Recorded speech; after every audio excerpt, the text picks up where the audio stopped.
চলো, বকতে বকতে আজ একটা ডিসপ্যাচ ডায়েরি তোমাদের সাথে শেয়ার করি। অনেক দিন ধরে ব্যস্ত থাকার কারণে অনেক ভিডিও শেয়ার করাও হয় না। সামনেই যেহেতু সরস্বতী পুজো এসে গেছে, এই অর্ডারটা ছিল আমার বেশ কিছুদিন আগের। একেই ভুলোমনা মানুষ, তারপর এক্সিবিশনের চক্করে পুরো ভুলেই গেছিলাম যে সরস্বতী পুজোর আগে এই ক্লের সেট দুটো আমাকে বানাতে হবে। ভাগ্যিস ঠাকুরের কৃপায় টনকটা নড়লো ঠিক পুজোর 5 দিন আগে। তোমরা তো জানোই ক্লে সেট বানাতে কতটা সময় সাপেক্ষ ব্যাপার।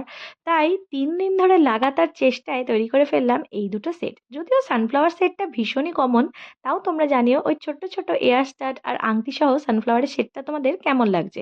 আর দ্বিতীয় যে সরস্বতী ঠাকুরের ছবি আঁকা সেটটা দেখেছো, এটা আমি আমার বন্ধুর পাঠানো এক রেফারেন্স ইমেজ থেকে করেছি। তাই কোনোভাবেই এই কাজটিকে আমি নিজের ভাবনার কাজ বলে দাবি করতে পারবো না।